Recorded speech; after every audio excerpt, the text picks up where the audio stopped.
Nell Hollis was 9 years old the morning the Cauldwell place took her in, and 26 the morning she buried the only father she had ever known. She stood at the graveside in a black dress that had been washed thin. The Iowa wind came flat across the fields. And before the dirt was even settled, the dead man's nephew, up from the city in a pressed gray suit, leaned close and told her to have his uncle's room cleared and aired by Sunday. She did not cry. She nodded.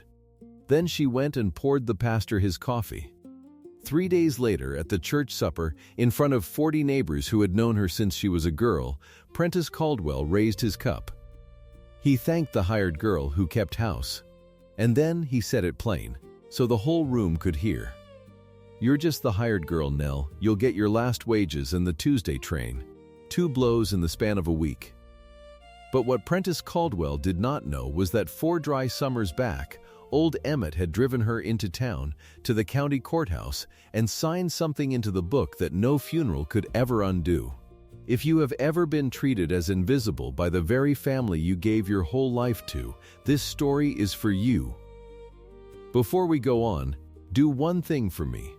Tap that subscribe button, because stories like this one only find the people who need them when you do. And down in the comments, tell me the town you're watching from tonight. Just the name. I want to see how far this one travels. Because the road it travels is a long one, and it does not end where you think. Now, let me take you back. Pell's Corner, Iowa, spring of 1938. If you drove through it, you would miss it. A grain elevator. A church with white paint peeling at the seams. A general store, a bank on the corner, and around all of it, the land. Flat and dark and going green with new corn as far as a person could see. The Cauldwell place sat 2 miles north of town, 320 acres. And on the day this story truly begins, every foot of it was kept alive by the hands of a woman the town could not be bothered to name right. They called her Emmett's hired girl. They had called her that so long they had forgotten she'd come to that farm as an orphan child, half-starved. In the bad winter of 1921. The influenza had come back through the river towns that year. It took her mother in October and her father in November, and it left a 9-year-old girl with nobody. The county would have sent her to the home in Des Moines. But Emmett Cauldwell, a widower with no children and 320 acres and a silence in his house you could hear, drove his wagon into town and took her home instead. He was not a soft man, understand that. He did not hug her, and he did not tell her he loved her, not once in 17 years. What he did was teach her. The first thing he ever gave her was a stone. She remembered it clear. She was 9 and cold and afraid of him. And that first morning he put a sharpening stone in her small hand and closed her fingers over it. A whetstone worn smooth in the middle from his own thumb. He told her to keep it in her apron, and he said something she did not understand for years. "A dull tool's a lie, girl. Looks like it'll cut. Won't. Don't you ever be a dull tool." That was Emmett Cauldwell. He loved in stones and in chores, and in the quiet way he left the porch light on for her. Never in a word you could hold. And she gave him everything. By 12 she was milking before dawn. By 14 she could drive a plow team straight down a 1/4 mile of black dirt without a wander. She canned tomatoes and beans and put up the sweet corn every August till her fingers cracked. She nursed him through the pneumonia in the winter of 31, when the doctor came out once and shook his head and drove home, and she sat up 9 nights running with a cold cloth and a hot brick and would not let him go. And in 1934, when the drought came, and the dust came with it, and the topsoil lifted off the fields and hung in the sky like a brown curtain, she did the thing the town never gave her credit for. Del Rusk asked her to marry him that summer. Del was a good man, a neighbor, a year older, steady with 40 acres of his own and honest eyes. He came to the fence line one evening with his hat in his hands and asked her to be his wife and come live on his place where the well was better. And she wanted to. Lord knows a part of her wanted to. But if she left, The Cauldwell ground would blow away. Emmett was near 60 then, and his back was going, and there was no one else. The place could not be worked by one old man alone in a drought. She knew it, and he knew it, and neither of them said it. So she told Dell no. She stayed. She hauled water by hand to the kitchen garden, and she built windbreaks of fence rail and brush along the west line, and she held that farm together with her 2 hands while half the county blew clean away to Nebraska. The town watched her do it and still called her the hired girl. There was one winter, though. I have to tell you about the one winter. It was late in that same year, 34, after the worst of the dry had broken. Deep cold, snow on the ground, a Tuesday if it matters. Emmett came in from town at supper time and stamped the snow off his boots in the mudroom, banging his heels against the frame the way he always did. She had the stove going and the coffee on. He hung his coat. And offhand, the way a man mentions the weather, he said, "Drove in to the recorder's today. Put the paper right." She was setting the table. She said, "What paper's that?" And Emmett Cauldwell looked at the fire and not at her, because he could never look at her when a thing mattered. And he said, "The place. It's half yours now. On ground you'll never have to argue with anybody about." She thought it was fondness, an old man's warm word on a cold night. That was all. She heard it the way you hear a compliment you don't quite believe, and she smiled, and she poured his coffee, and she said, "Eat your supper before it's cold, Emmett." And she never thought of it again. 4 years. She let those words fall behind the stove of her memory and gather dust, because in her whole life not one person had ever given her anything she could keep, and so she did not know how to believe that one just had. The world's word for her was hired girl. And she had lived inside that word so long she took it for the truth. Now hold on to that. The paper's half yours. Hold on to it. Because everyone in this story is about to forget it. Everyone but the county book. Emmett died on a Thursday in April, in the North Field, with the reins still in his hands. He'd gone out to look at the drainage in the low corner after the spring rain. When he didn't come in for dinner, she walked out and found him sitting against the fence post like a man resting, his hat tipped down, the team standing patient in the traces. His heart, the doctor said later. Quick, he likely never knew. She knelt in the cold mud and she held his hand a while. It was the first time in 17 years she had held it. And then she stood up. Because there were animals to feed, and a team to unhitch, and a man to bring in. And there was no one else to do it. There never had been. She telephoned the one relation Emmett had. A nephew, Prentice, his dead brother's son, a clerk in Des Moines who had visited the farm twice in 20 years and complained both times about the smell of the hogs. He came for the funeral in a pressed gray suit and pointed shoes not made for a farmyard. He shook the pastor's hand. He did not shake hers. He looked at the house and the barn and the machine shed and the long dark rolling fields the way a man looks at a price tag. And that is where the first blow fell. They buried Emmett Cauldwell on a gray Saturday in the little cemetery behind the church, next to the wife he'd lost in 1919. Nell stood at the grave with her hands folded. The neighbors came. Del Rusk came and stood back at the edge of the crowd and watched her with his hat over his heart. The pastor spoke the words. The wind came flat across the stones. And while the grave was still open, before the first shovel had gone in, Prentice Cauldwell stepped up beside her, glanced at his wristwatch, and said, "Lo, I'll be needing my uncle's room. Have it cleared and aired by Sunday. I don't care to sleep in a dead man's sheets." The pastor heard him. She saw the pastor's face go still. Nell did not cry. She had learned a long time ago that tears were a thing you spent in private or not at all. She looked at the man in the gray suit, and she looked at the open grave, and she nodded once. "Sunday," she said. Then she turned and went to see that the pastor had his coffee before he drove home. Because that is what you do. You keep the small things running when the big things fall apart. She had been keeping the small things running her whole life. That was the first blow. Private.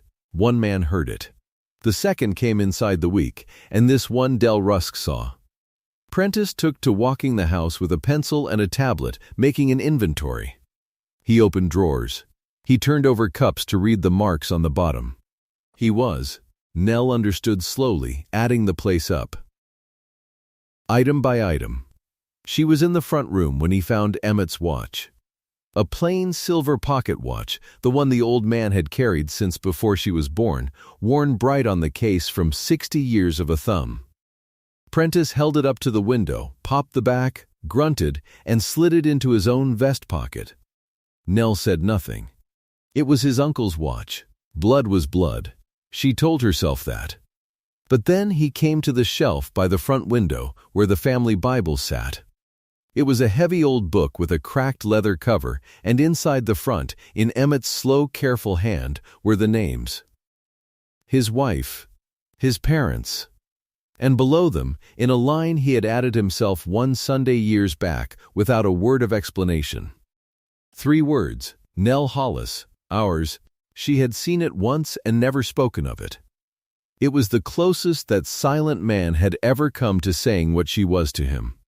She stepped forward to take the Bible. It was the one thing in that house she wanted. Not the watch, not the china, not a stick of the furniture, just the book with her name in it. Prentice put his flat hand down on the cover. "Leave that," he said. "There's nothing in this house that's yours to handle. You understand me? Nothing here is yours. Your staff. Staff doesn't inventory the estate." Del Rusk was standing in the doorway. He'd come to bring a covered dish, the way neighbors do.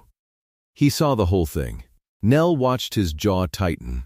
She gave him the smallest shake of her head. And Del, God bless him, held his tongue, because she asked him to with her eyes. She stepped back from the Bible. "All right," she said. But that evening, walking past the parlor, she heard Prentice on the telephone. He had his back to the door, and his voice was low and pleased. The voice of a man talking to someone who could make him rich. She heard him say, "The whole 320. Clear title. I'll have it clean and ready to sell by fall, you have my word on it. The whole 320. Every acre she had bled into for 17 years, sold by fall." She stood in the dark hall a moment. Then she went on to the kitchen and washed the supper dishes, because they needed washing, and because she did not yet know there was anything else she could do. That's 2. Remember that number. The town would tell you a man gets 2 chances. What they don't tell you is what happens on the 3rd. The 3rd blow was public, and it is the one the whole county would remember. There was a supper at the church that next week. A thing that had been on the calendar before Emmett ever died, a spring social with long tables and covered dishes and 40 neighbors packed into the fellowship hall. Nobody thought to cancel it. And Prentice, who had discovered that being the heir to 320 acres made him a man of some standing in a small town, decided to attend. He wore the gray suit. He shook the hands. Nell was there because she was always there. She had helped set those tables for a dozen years. She was pouring coffee down the long row, the way she had poured it at that graveside, the way she poured it her whole life, moving quiet behind people who did not turn to look at her. And near the end of the meal, Prentice Cauldwell stood up and tapped his fork against his glass. He thanked the town for its kindness in a hard time. He spoke of his dear late uncle.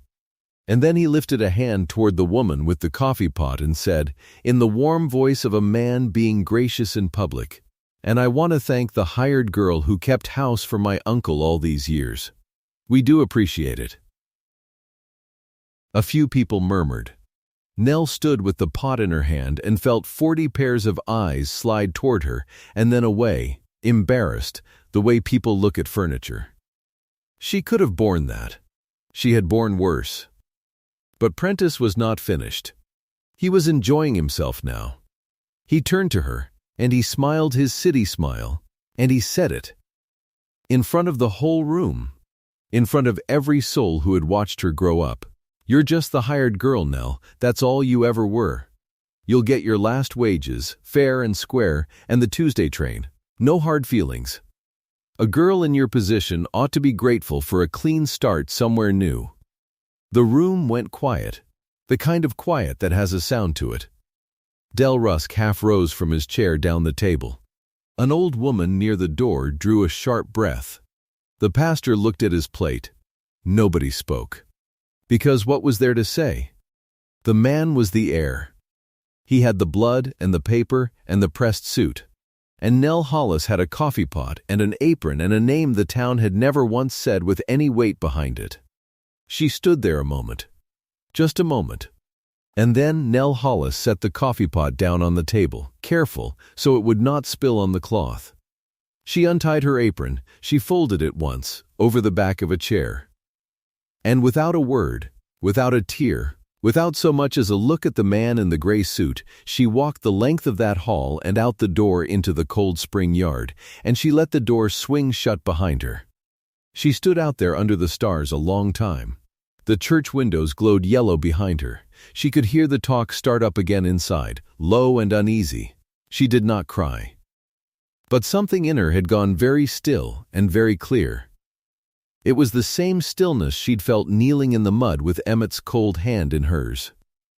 The stillness of a person who has run out of things to lose and is beginning, slowly, to think. Now, if the story ended there, it would just be one more account of a good woman done wrong by a small man. The world is full of those, but this one doesn't end there. Because Prentice Cauldwell made one more move. And it was the move that woke her up. 2 days after the supper, he came to find her. She was in the kitchen.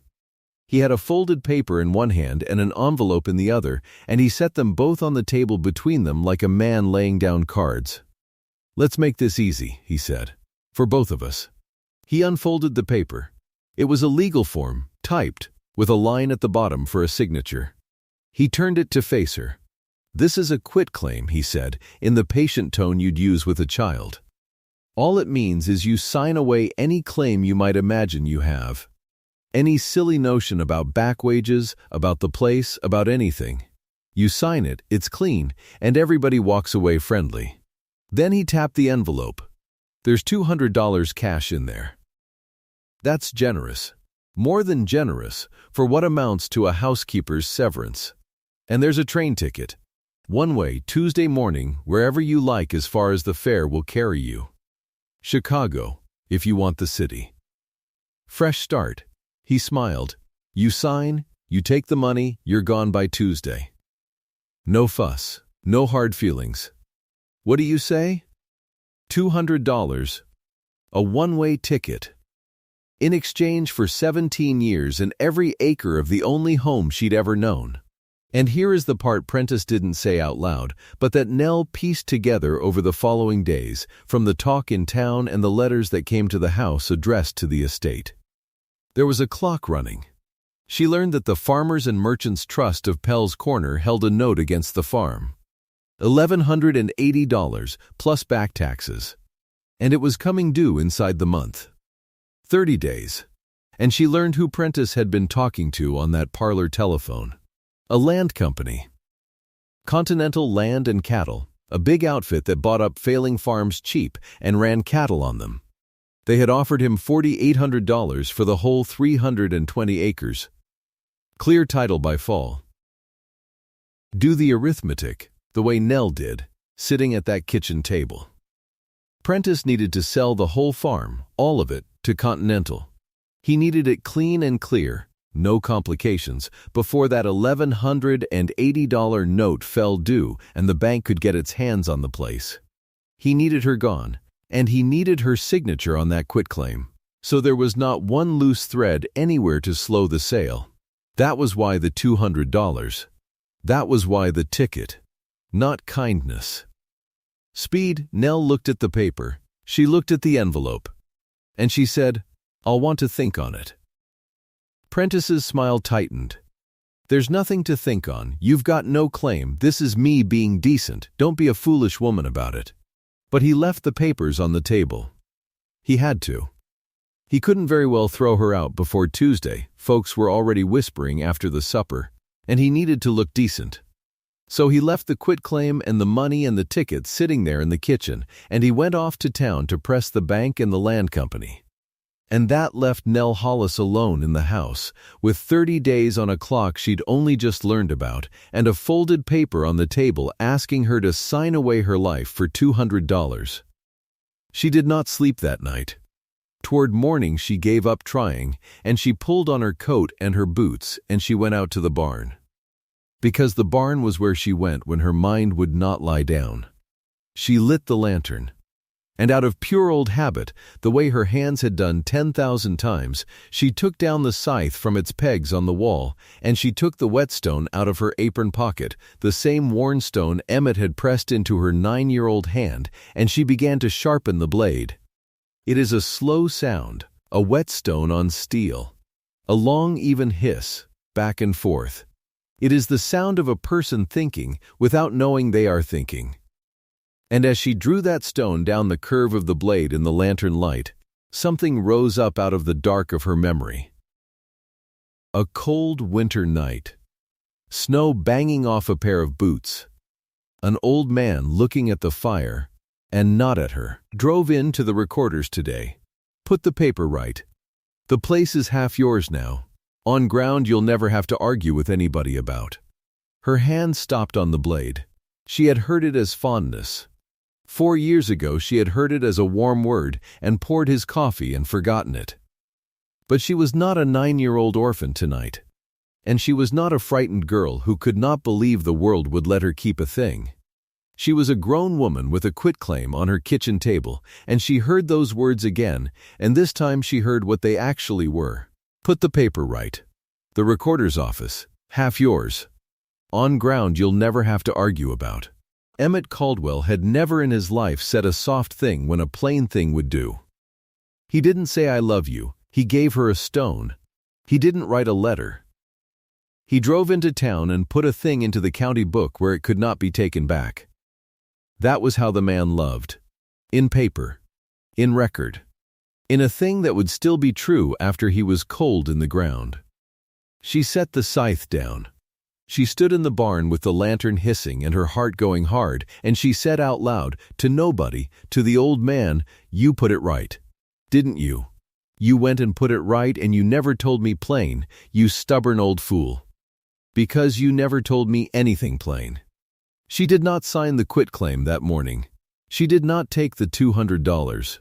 Instead, when the town office opened, she drove the old Ford truck into Pell's corner, and she went to see a man named Amos Toole. Amos Toole was the county attorney. Near 60, spectacles, a office over the hardware store full of paper going yellow. He had known Emmett Cauldwell 40 years. When Nell came up the stairs and told him what the nephew was doing, and then, hesitant, hardly believing her own memory, told him about the winter night and the words about the recorder's office, old Toole went very quiet behind his desk. He took off his spectacles. He rubbed his eyes, and he said, "Sit down, Nell. Lord forgive me. I thought he'd told you. All these years I thought the man had told you." "Told me what?" she said. And Amos Toole told her. In the dry summer of 1934, in the worst of the drought, the same summer she'd turned down Del Rusk and hauled water by hand to save the garden, Emmett Cauldwell had driven her into town on some errand she barely remembered, dropped her at the store, and come alone up these very stairs.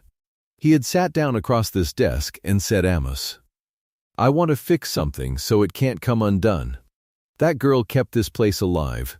It's as much hers as mine, and I want the book to say so. Draw it up." And Amos Toole had drawn it up. A warranty deed. Not a will, mind. A will can be argued. A will can be broken. A will only speaks after a man is dead. A deed speaks the day it is signed. Emmett Cauldwell had signed over, then and there, to Nell Hollis, an undivided 1/2 interest in the whole 320 acres. Signed it. Had it witnessed. Del Rusk himself had been in town that day and put his name on it as witness. Tull had notarized it with his own seal. And then, and this was the thing, this was the whole thing, Tull had walked it down to the county recorder's office and had it entered into the book. Recorded, book and page. In the summer of 1934, 4 years ago. 4 years deep in the public record. In her name. He never told you, Tull said softly. That was Emmett. He'd sooner walk barefoot to Des Moines than say a tender word to a person's face. He fixed it in iron and figured that was better than saying it. And I'll carry the blame that I never made sure you knew. He looked at her over the spectacles. But you know now. And Nell, you listen to me. That deed is real. It's recorded. It's 4 years old. It was done and set down in the book long before Emmett ever died. And that nephew of yours, up there planning to sell the whole farm clean by fall? A hard old smile crossed his face. He can't. He doesn't own the whole farm. He never did. He owns his uncle's half, come the probate. The other half has had your name on it since before he ever came sniffing around, and there is not a court in Iowa that can undo a recorded deed to give it to him. Nell Hollis sat very still in that yellow office over the hardware store. Half the land. Not back wages. Not a housekeeper's severance. Not $200 and a Tuesday train. Half the land. Hers, in the book. For 4 years.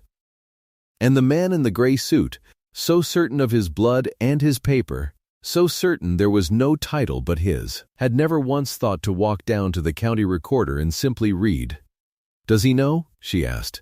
He can't, Tull said. If he'd checked the record, he'd not be waving quitclaims and cash at you. He'd be trying something a good deal cleverer. He's never looked. Men like that never think to look. They think the world is however they've decided it is. Tull leaned forward. The question, Nell, is what you want to do. You could go to him today and tell him, wave it in his face. She thought about that. She thought about the church supper, the 40 faces, the coffee pot she'd set down so carefully. You're just the hired girl.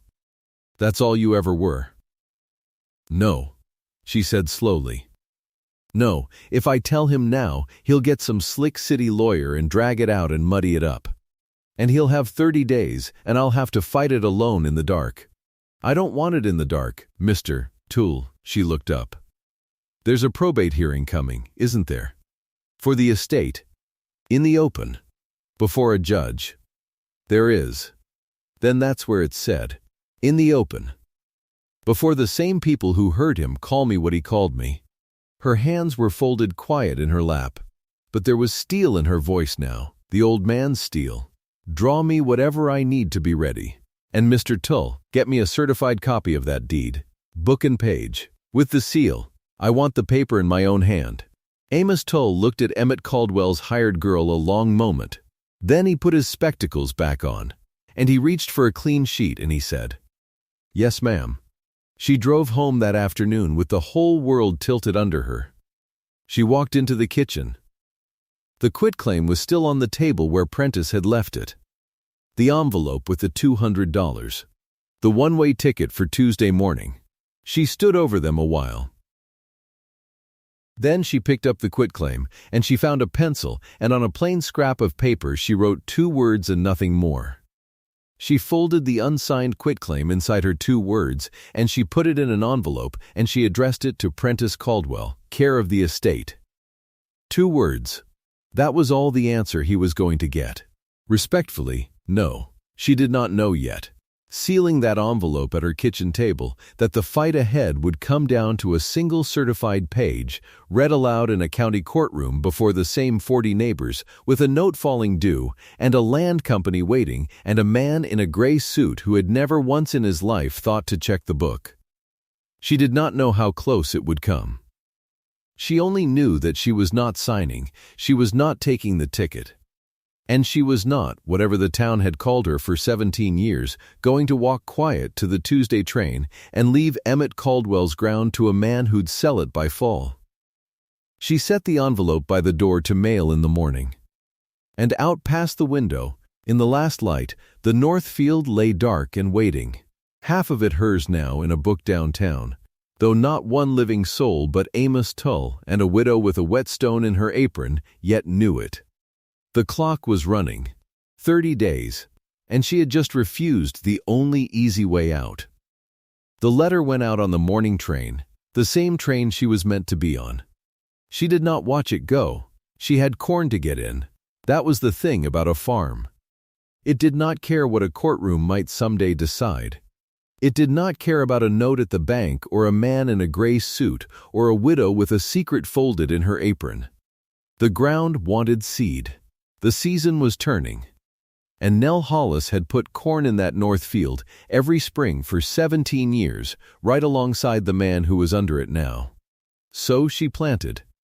She hitched the team in the gray before dawn, and she walked the rows behind the planter the way she always had, and the black dirt turned up sweet and cold under the blade.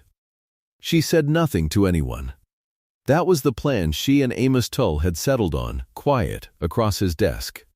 Say nothing. Let the record speak for itself, in its own place, at its own hour. A deed did not need to shout. It had been sitting in the book downtown for 4 years, patient as a stone, and it would keep another few weeks. She told no one. Not the pastor, not the women at the store, not Del Rusk, who came by twice that first week with his hat in his hands and his questions in his eyes. She just kept the place. She mended the fence along the south line where the frost had heaved the posts. She whitewashed the milkhouse.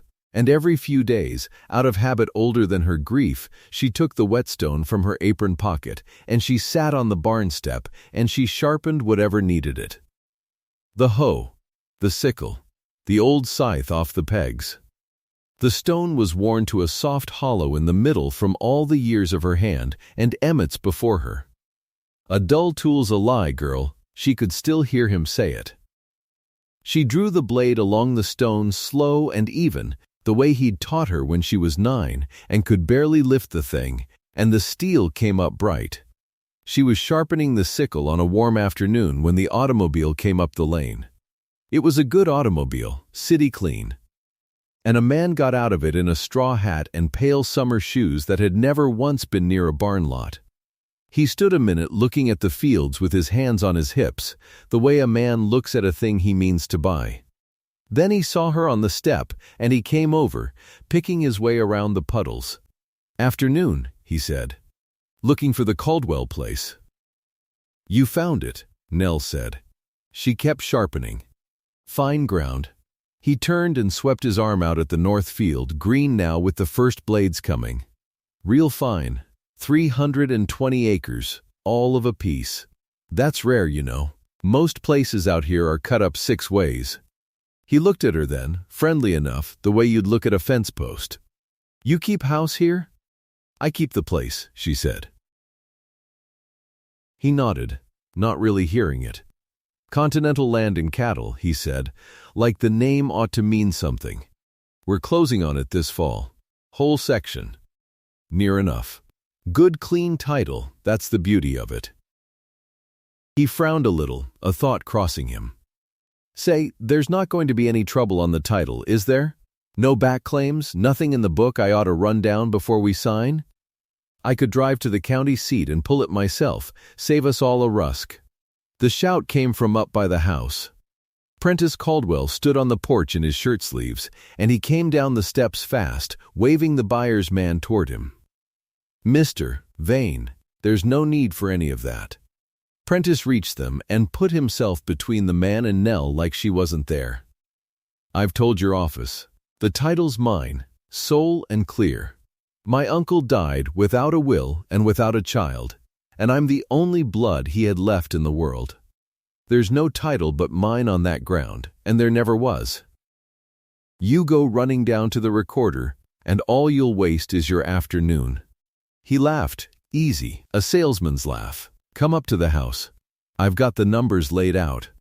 The buyer's man hesitated.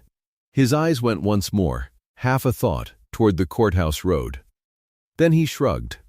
"Well, you'd know." "I would," said Prentice. And the two of them walked up to the house together, and the automobile sat gleaming in the lane, and Nell Hollis sat on the barn step with the sickle across her knees and the whetstone in her hand, and she watched them go, and she did not say one word. "You'd know," the man had said. He didn't. Neither of them did. There was a name in the book downtown that would have answered every question the man in the straw hat had thought to ask, and Prentice Cauldwell had just talked him out of reading it. She looked down at the sickle. She'd got a good edge on it. She ran her thumb along it, careful, and it bit clean. Then she put the whetstone back in her apron, and she got up and went to see about the cows. The note came due on the calendar the way a storm comes up on the horizon. You know the day, you just don't know yet how bad it'll be. Farmers and Merchants Trust of Pell's Corner held paper on the Cauldwell place. $1,180 and the back taxes on top of it. And 30 days from the reading of the estate to make it good or see the ground go to auction. Prentice had known that going in. That was the whole engine of his hurry. Sell the section to Continental for $4,800, clear the note, pocket the rest, and be back in Des Moines before the corn was knee-high. Clean and quick, and gone. Nell drove into town on a Tuesday and sat again across from Amos Tull. The old lawyer had his window open, and the sound of Main Street came up through it, wagons and a car horn, and somebody's dog. He was near 60, and he'd known Emmett Cauldwell 40 years, and there was a thing in his face these days when he looked at her. A thing that was half sorrow and half a kind of fierce old satisfaction. Like a man who's been handed a chance to set right something he'd let go crooked for too long. The note, Nell said. If it falls due and there's no money, do they take the whole place? Does it take my half too? No. He said it flat and certain, and he laid his hand on the papers between them like he was swearing on them. Now listen to me, because this is the whole of it. That mortgage was signed by Emmett, on Emmett's interest. The bank's lien attaches to what was Emmett's to pledge, his undivided half. Not yours. Your half was recorded in 1934. The mortgage came after. First in time, first in right. That's the oldest rule in the book, and the book is on your side. He tapped the deed. Your half predates the note. It stands clear of it. Free and clean.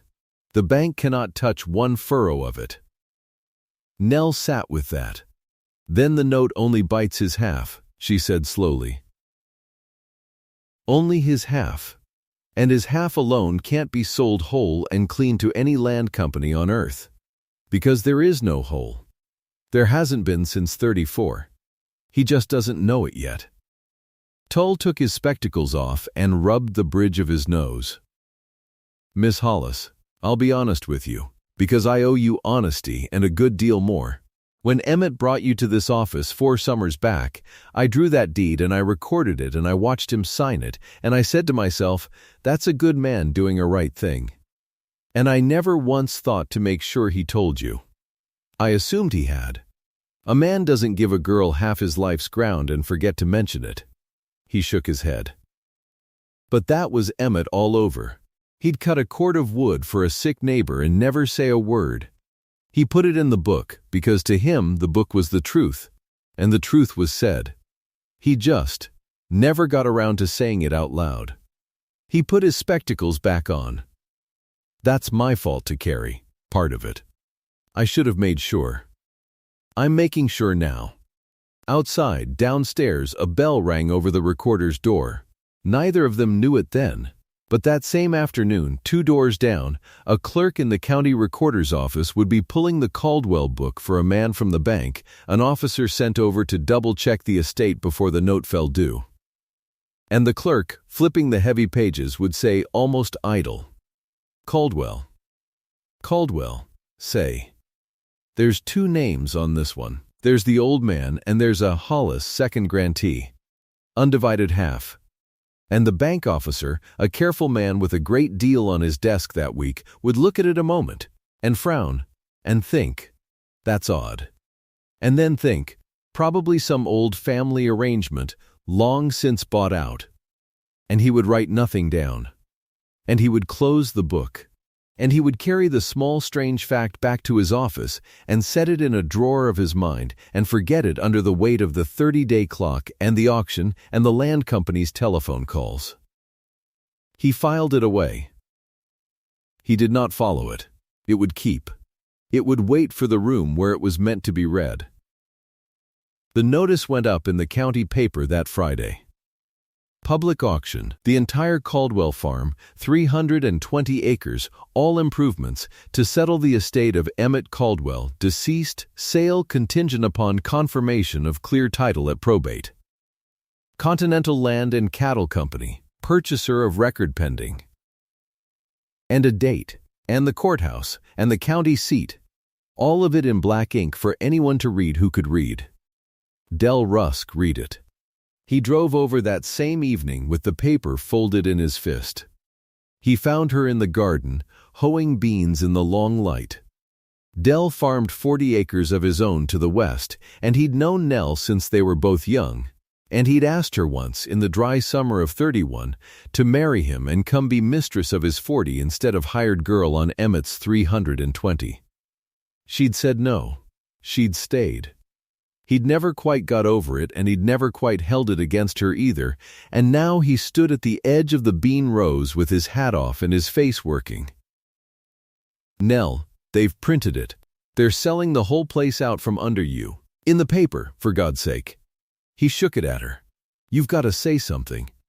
You've got to go to that bank, go to the judge, stand up in the street and tell them what old Emmett did. I signed that deed myself.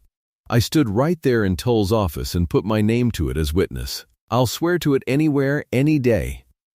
"Why are you letting them, Del?" She straightened up and leaned on the hoe. "How many times has this town watched a woman make a fuss and not one thing come of it but the woman looking foolish?" He had no answer for that. "If I stand in the street," she said, "I'm the hired girl making a scene. If I go to Prentice's door waving a paper, he tells the buyer I'm a crazy woman and pays me off to hush, and the man never checks. But there's one place in this county where a man has to look at the record whether he wants to or not, where he can't wave it off and can't laugh it away and can't call me a name to make it go away." She looked at him steady. "That's the courtroom. The judge is going to ask, plain, is there any interest of record? And when he asks it, the record's going to answer. Not me. The book. And if it goes wrong? If the note falls and the judge rules before your... It won't." She went back to her hoeing. "The hearing's set. Amos has it in hand. You be there, Del, that's all I'm asking of you. Be there, and when they call your name, say what you saw." He stood a long moment. Then he put his hat back on. "Summer of 34, he said quietly. "I was there. I'll be there again." "I know you will," she said, and she did not look up, but there was a warmth in it. And he heard it, and he drove home in the dusk a little easier than he'd come. The morning of the hearing came in clear and hot. The note fell due that week. The buyer waited in the county seat with his contract in a leather case. And the whole thing, the ground, the 17 years, the name in the book, the name Prentice had called her before 40 people.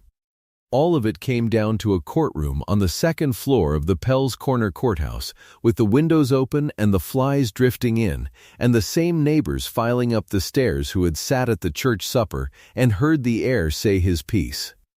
They came because a farm sale is news. They came because the paper had printed it. 40 of them, near enough, the same 40, in their Sunday shirts on a weekday, filling the wooden benches, fanning themselves with their hats. Nell sat at the front with Amos Toole. She wore her good dark dress, the one she'd buried Emmett in. The whetstone was in her pocket. She hadn't meant to bring it. Her hand had just found it on the dresser that morning and put it there. And now it sat against her hip, warm from her body, a small steadying weight. Prentice came in with a lawyer of his own from Des Moines, a smooth young man with a leather folder, and Prentice himself in his best gray suit with Emmett's silver watch chain crossing his vest. He did not look at Nell. He looked at the judge, and at the neighbors. And he had the face of a man who has already spent the money. The judge was a broad, tired man who'd heard 10,000 of these. He called the estate of Emmett Cauldwell. He asked the heir to state his position. Prentice stood. His lawyer had coached him, but he liked the sound of his own voice too well to leave it all to a hired man. "Your Honor, it's a simple matter, and a sad one." He put on a face for the room. "My uncle Emmett Cauldwell died this spring. without a wife, without a child, and without a will. I am his brother's son. I am the only living blood he had in the whole world. Under the law, when a man dies as he died, everything he owned passes to his nearest kin. That's me. The whole farm, all 320 acres, is mine, sole and entire. He paused. There's a note at the bank that has to be met, and I've arranged an honest sale to clear it and settle the estate, and I'd have had it done weeks ago except. And now he turned. Now he looked, and his voice took on an edge the room remembered. Except for a woman who worked here as hired help. A girl my uncle took in out of charity years back, and paid a wage to keep house. She's got it in her head she's owed something.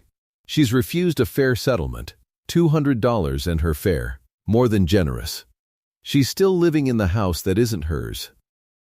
And I'd ask the court to confirm my title and have the trespasser removed so an honest man's estate can be settled in peace. He sat down. He'd said trespasser. The room stirred. The judge made a note. He looked over his spectacles, first at Prentice, then, longer, at the woman in the dark dress who hadn't moved. Mr. Cauldwell says the deceased died intestate, the judge said. Blood heir takes all. He set his pen down. Before I confirm any title in this county, I ask one question, and I ask it every time, and it is this. Is there any interest of record? Any deed, any lien, any claim recorded in the books of this county against this land, other than what's been shown me? For one beat the courtroom was very quiet. Prentice half smiled, sure of it. Blood and a will nobody had.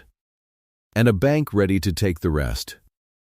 It seemed, in that beat, to bury her, the three of them, blood and paper and money all leaning the one way, and the hired girl at the front with her hands folded and nothing but a lawyer near 60 beside her.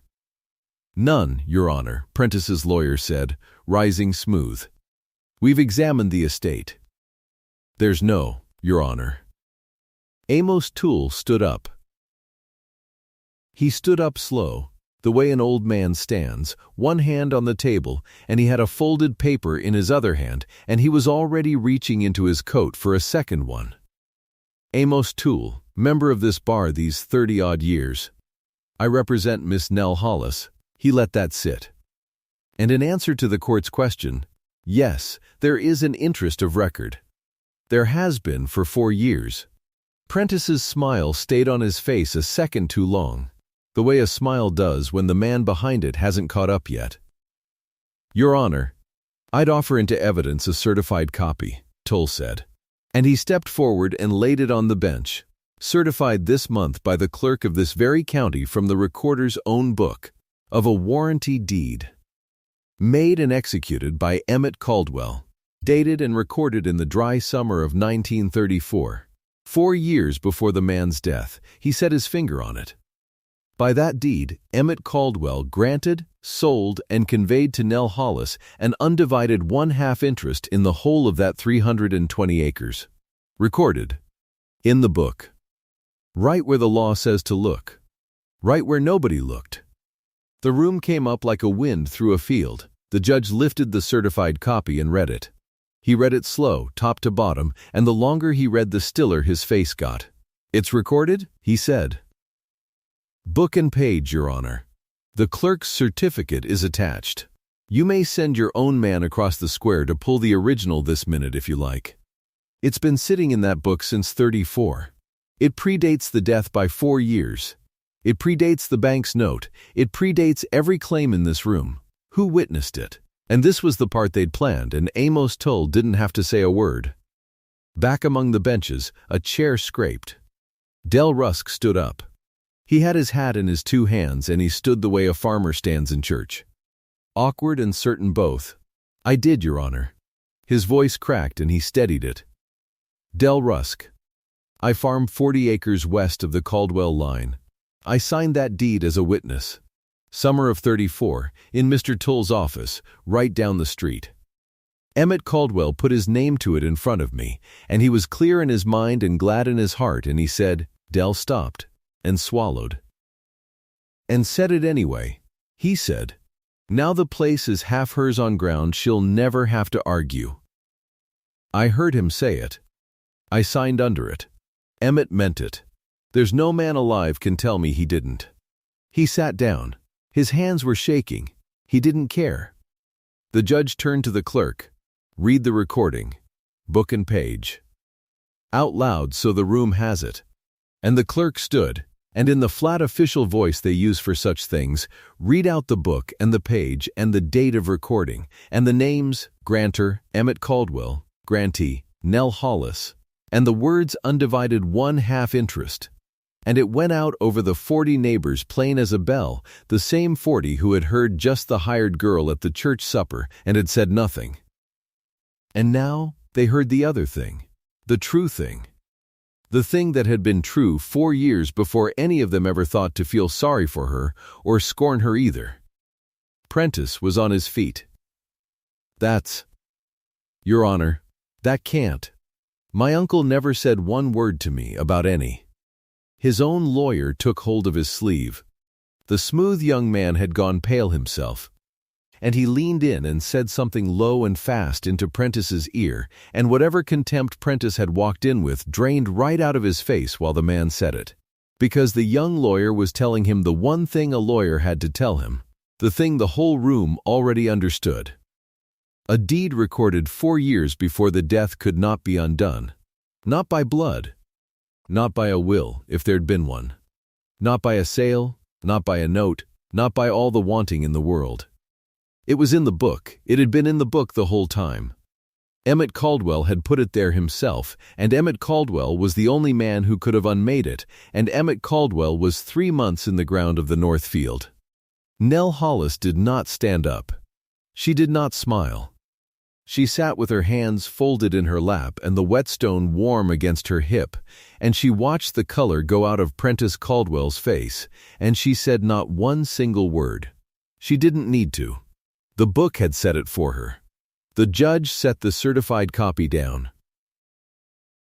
The court finds an undivided 1/2 interest of record in Nell Hollis, he said, predating the decedent's death and predating the lien of the Farmers and Merchants Trust. That interest stands. It is not part of this estate. It never was. He looked at Prentice, not unkindly, the way you'd look at a man who's just learned the ground he was standing on was somebody else's floor. Mr. Cauldwell, you're heir to your uncle's half, not the whole. There is no whole to sell. The motion to remove Miss Hollis is denied. She's not a trespasser. She's an owner. Has been for 4 years. It went through the 3 of them different ways, and each in its own moment, and the room watched every one. Prentice sat down slow, like his legs had quit. The Continental contract in his lawyer's case was for the whole 320 acres, clear title by fall. There was no whole. There was no clear title. There never had been, not for a day since '34. He'd sold a thing he didn't own to a company that checked, eventually, and the contract wasn't worth the leather it rode in. $4,800, gone in the reading of a book and a page. He put his hand over his mouth and stared at the certified copy on the bench like it might change if he looked hard enough. The bank officer was in the 3rd row, and he came up out of his seat with his mouth open because he was doing the arithmetic, and the arithmetic was bad. The note was $1,180 and the back taxes on top. It attached to Emmett's half, Prentice's half now, and to that half alone. And a landlocked, mortgaged, undivided half of a farm, with the other half owned outright by a woman who wasn't selling, was not worth $1,180 at auction to any buyer with sense. The note couldn't be covered by the thing that secured it. And the officer thought, sick, of a clerk 2 doors down and a second name in the book and a small strange fact he'd filed in a drawer and never followed. He'd had it in his hand. He'd let it go. And at the back, the buyer's man from Continental, Vane, in his straw hat, did not wait for the gavel. He stood up quiet in the middle of it all, and he picked up his leather case, and he tucked it under his arm, and he walked down the aisle and out the courtroom door and down the stairs and did not look back. There was no deal. There'd never been a deal. A man learned to leave a poisoned well without arguing with it. Nell watched him go through the open door, straw hat down the sunlit stairs. And that was the last anyone in Pell's corner ever saw of continental land and cattle. There was one more thing, and Amos Toole rose to say it, because it mattered, and because it was true, and because Emmett Cauldwell had been a fair man, and his lawyer meant to keep him fair even now. Your Honor, for the record, and for the family's sake. Toole drew out a second paper. It happens Emmett Cauldwell did leave a will. He left it in my safe, with the deed 4 years ago, and asked me to keep both quiet. By that will he leaves his remaining half, his own undivided half, to his nephew, Prentice Cauldwell. He looked at Prentice, and there was no cruelty in it. Blood isn't robbed here. Your uncle remembered you. He left you exactly half of what he had, honest and clear. He just gave the other half, years before, to the hands that kept the place alive through the droughts and the winters when you were in the city. That's all. That's the whole of it.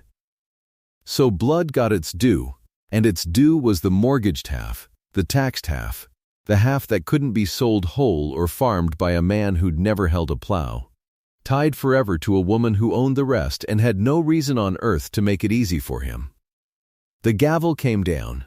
The 40 neighbors filed out into the hot afternoon, talking low, the way people talk when they've watched something turn all the way over in front of them. More than one of them found a reason to nod at Nell on the way past. She nodded back. She did not gloat, and she did not weep. She gathered her things, and she thanked Amos Toole, and she took Del Rusk's rough hand in both of hers a moment at the door and said, "You did right by him. You did right by me." And then she drove the old Ford home to the farm that was half hers by law and would soon be more, and she did the evening milking in her good dark dress because the cows didn't know it was a day for anything else. Prentice Cauldwell came to her porch 3 weeks later. She'd known he would. There was nothing else left for him to do. He couldn't sell his half to a stranger. No stranger wanted a landlocked, undivided piece tied up with a woman who wasn't budging. He couldn't farm it. He'd never farmed a day. And the note was eating it, dollar by dollar, taxes and interest. A debt he couldn't cover on a thing he couldn't move. There was exactly one buyer in the whole world for Prentice Cauldwell's half of the Cauldwell farm, and she was standing on the porch Emmett had built, drying her hands on her apron, when his automobile came up the lane. He got out slow. The gray suit wasn't pressed anymore. He'd left Emmett's watch somewhere, pawned, maybe, against the note. He came to the bottom of the steps, and he took his hat off, and he held it in both hands. And it cost him everything he had to stand there. And they both knew it. "Nell," he said. It was the first time he'd used her name like it belonged to a person. "I expect you know why I've come." "I do," she said. "The bank's going to have my half if I don't clear the note. Nobody'll buy it but you. I know that. You know that." He turned the hat in his hands.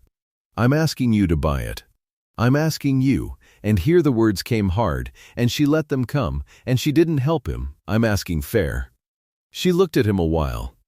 The corn stood tall and green behind him in the north field, her field, the field she'd planted in the spring while he was in town calling her a name.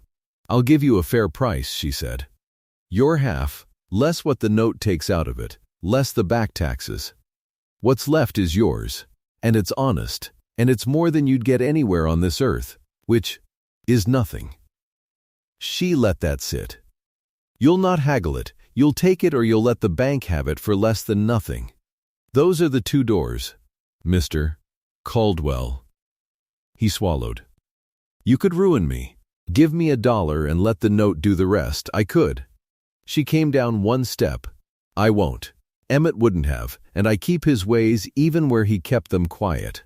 She looked at him level, and when she spoke again there was no heat in it at all, which was the worst of it for him. And the plainest. "You stood up at the church supper in front of 40 people, and you said, 'You're just the hired girl. Nell, your last wages and the Tuesday train.'" She watched it land. The recorder's office spelled it a little different. It's been spelling it different since 34, you just never thought to read that far. "I'll buy your half, Mr. Cauldwell, same as I earned mine. He put his hat back on. He didn't have anything to say to that, and he had the sense, at last, not to try. He nodded. He got back in his automobile. And the papers were drawn up at Amos Toole's office that week, fair and clean. And Prentice Cauldwell took his honest share and drove back to Des Moines. And the county book downtown was made to read, on the whole of the 320 acres, one name. Hollis. A year on, it was the spring of 1939, and the corn was in again. Nell Hollis owned the whole of it now, free and clear. The note was gone, paid off from the 38 harvest and the honest buyout, the bank satisfied, the taxes square, the book downtown clean as a swept floor with her name across the top of it. 320 acres.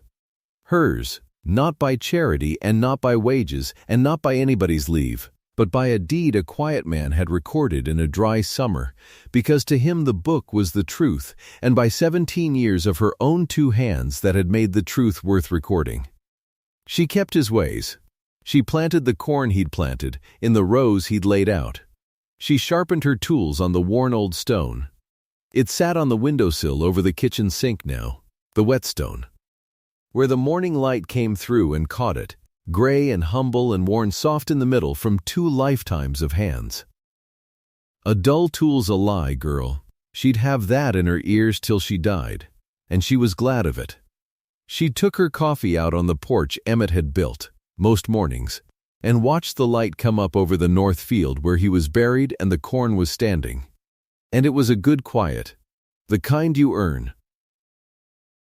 Prentice wrote, now and then, short letters, from the city, asking after the place, mostly, in a careful way, a man trying in small words to say a thing he'd never learned how to say plain, the same failing his uncle had. Come to think of it, only Emmett had said it in a deed, and Prentice had learned it too late to say it in anything at all. She never wrote back much. But she didn't throw the letters out either. She kept them in the drawer of the kitchen table, in the same drawer, folded together, with the quitclaim she had never signed. She figured that was about right. The two of them together in the one drawer.